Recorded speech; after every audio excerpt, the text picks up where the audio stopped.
प्यारा बारो, बाजी गुलबानू जी तरफा तवा सबनी के भलीकार। तवा बुधी रहा आयो दिलचस्प अखाणियों। अचो त अज जी अखाणी बुधू ऐं लुत्फ अंदोज़ थियूं। हाकिम ऐं यसु। मिशनरी हथ में छुरो खयो ऐं जंग जो ॾुखियो रस्तो पार कयो। आसमान ते सिज तमाम घणो चमकी रहियो हो। आख़िरकार हू भारत जे हिक ॻोठ में पहुतो। सरदार खेसि ॾाढी ख़ुशी सां भलेकार कयो। हुन खां अॻु उन कबीले में कॾहिं बि को अंग्रेज यसु जे बारे में ॿुधाइण लाइ न आयो हो। ढोल वॼाए सभिनी माण्हुनि खे गॾु कयो वियो। मिशनरी ख़ुशी सां ॻाल्हाइण शुरू कयो। ख़ुदा मूंखे अव्हां वटि मोकिलियो आहे त जीअं अव्हां खे ख़बर पवे त ख़ुदा वटि कीअं वञिजे। सरदार खे ही ख़ुशख़बरी ॿुधी तमाम ख़ुशी थी। हू उथियो ऐं कुझु वठण लाइ वियो।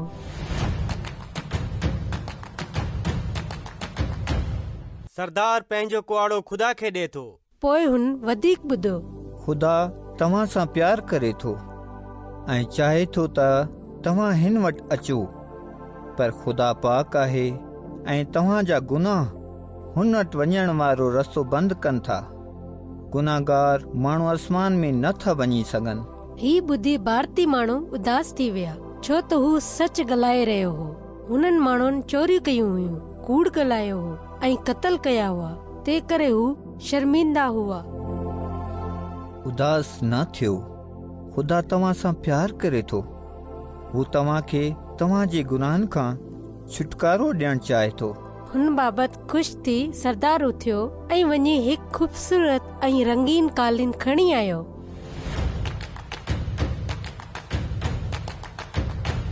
सरदार ख़ुशि आहे त ख़ुदा हुन सां प्यार करे थो, तंहिं करे हू ख़ुदा खे कालीन ॾे थो। ख़ुदा पंहिंजे पुट खे दुनिया में मोकिलियो त जीअं हू पंहिंजे माण्हुनि जे गुनाहनि जे करे पाण खे कुर्बान करे। ख़ुदा घणो कुझु कयो आहे।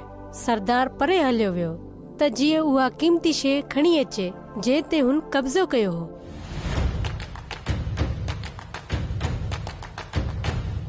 सरदार ख़ुदा खे पंहिंजो घोड़ो ॾे थो। हाणे मूं वटि ॿी का शइ न आहे जेका मां ख़ुदा खे ॾियां। छा वाकई का ॿी शइ न आहे? मिशनरी ॿीहर चयो। यसु ख़ुदा जो पुटु पंहिंजी मर्ज़ी सां सलीब ते तव्हां जे गुनाहनि जे करे जान ॾिनी। हू तव्हां सां प्यार करे थो। उन ते भरोसो रखो ऐं हू तव्हां खे पंहिंजे गुनाहनि खां छुटकारो ॾींदो ऐं तव्हां हिकु ॾींहुं आसमान जी बादशाही में दाख़िल थींदा। सरदार जो चेहरो चमकी पियो। अरे हा, मूंखे ख़बर आहे त मां ख़ुदा खे अञा छा ॾेई सघां थो। मां हुन खे पंहिंजो दिलि ॾियां थो ऐं यकीन करियां थो त हुन मुंहिंजे लाइ पंहिंजी जान ॾिनी आहे।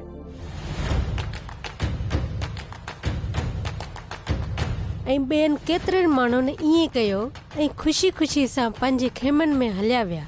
छा तव्हां बि ही ख़ुशी हासिल करणु चाहियो था त पोइ सरदार जी मिसाल ते अमल कयो ऐं मालिक यसू ते भरोसो रखो। ठीकु आहे बारो, हाणे बाजी गुलबानो खे इजाज़त ॾियो। ख़ुदा हाफ़िज़।